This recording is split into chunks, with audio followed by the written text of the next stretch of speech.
Good morning, students. Already we have discussed about the spermatogenesis and we have started gametogenesis. It is a two types, spermatogenesis and the oogenesis. Spermatogenesis we have discussed and the structure of sperm also had been discussed. Now we are moving to the next part, another type. It is called the oogenesis. It's nothing but the process of development of female gamete or egg or ovum in the ovaries is called the oogenesis.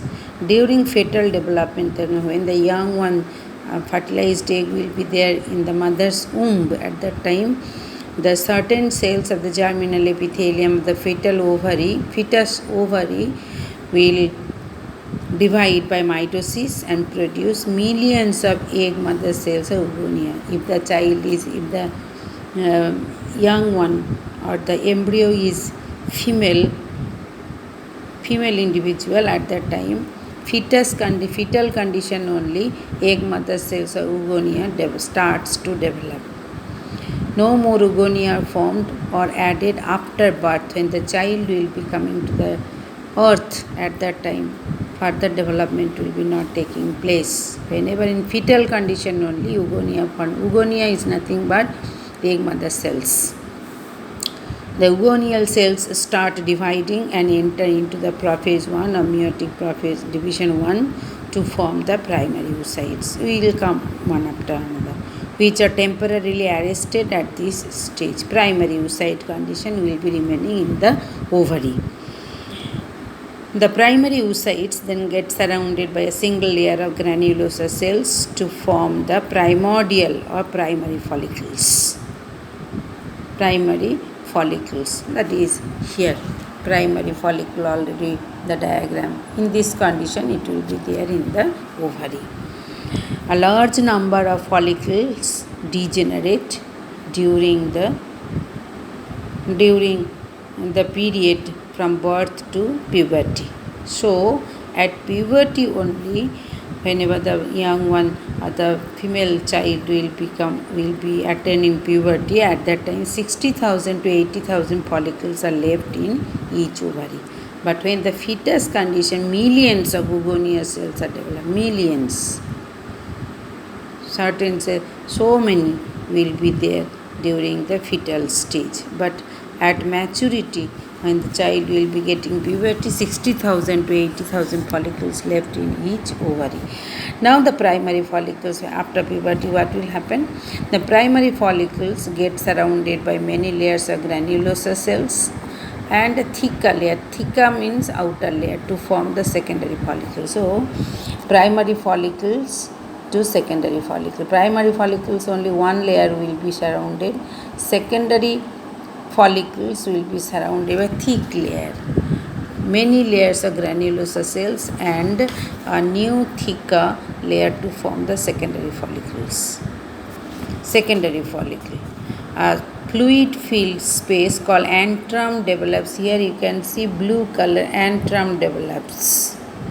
Antrum, this is blue color, is getting widened, and in this condition the follicle cells are called the tertiary follicles. Antrum, the fluid filled space called antrum develops in the follicle and gets transformed into tertiary follicle. So primary follicle, secondary follicle and tertiary follicle. Primary follicle will be having only single layer of granulosa cells.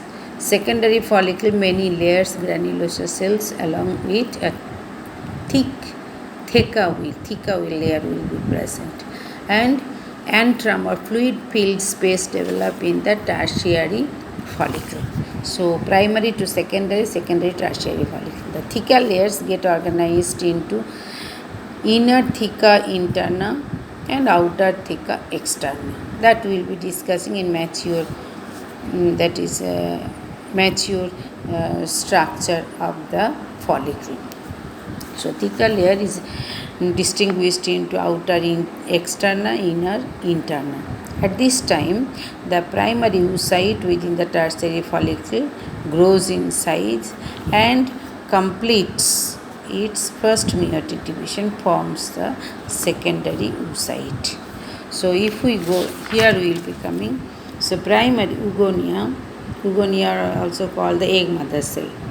Now primary oocyte, in this condition, it's a primary, secondary, tertiary follicle inside which it will be developing, and after that it will be converted into secondary oocyte by first meiosis. First meiosis will be completed and it will form the secondary oocyte, and first polar body will come here. Secondary oocyte, it is an unequal division resulting in the formation of large haploid secondary oocyte and first. Unequal division means first meiotic division it will be giving rise to, it is twin. First meiotic division it is giving rise to haploid cells, but these two cells are unequal in size. One is larger, one is smaller. Smaller one is called the polar body, first polar body. Why it is called first? No, second also will be developing second polar body. So as first one it is developing, it is called first polar body. Secondary oocyte. This secondary oocyte again it will be dividing the second meiotic division, unequal division resulting in the formation of large haploid secondary oocyte and a first polar body. The first polar body degenerates. During fertilization, the secondary oocyte undergoes second meiotic division and produces again unequal division. Large cell, the ovum and the second polar body. That one I told, ovum and second polar. This is ovum, this is called the second polar body. And second polar body again degenerates. So tertiary follicle eventually becomes a mature follicle, a Graafian follicle. If fertilization does not take place, the second meiotic division is never completed and egg degenerates. At the end of gametogenesis in females, each primary oocyte gives rise to only one haploid ovum or egg. So that is the division. Here nothing to study, only these two things, schematic presentation, spermatogenesis and oogenesis to be studied with the diagram. Now structure of ovum, that is another 5 marks question. Human ovum is non-cladoic. We know that non-cladoic means, cladoic means egg shell, calcareous shell is not present around it. So it is called non-cladoic. Alecythal, that means no yolk is present, yolk is absent here, and microscopic in nature. So human ovum is non-cladoic, alecythal and microscopic in nature.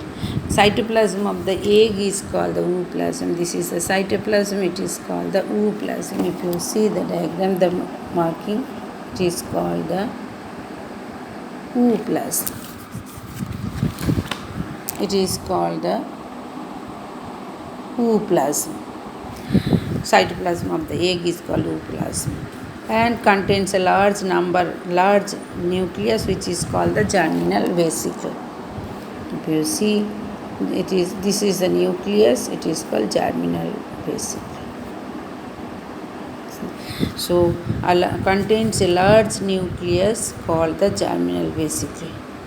The ovum is surrounded by 3 coverings.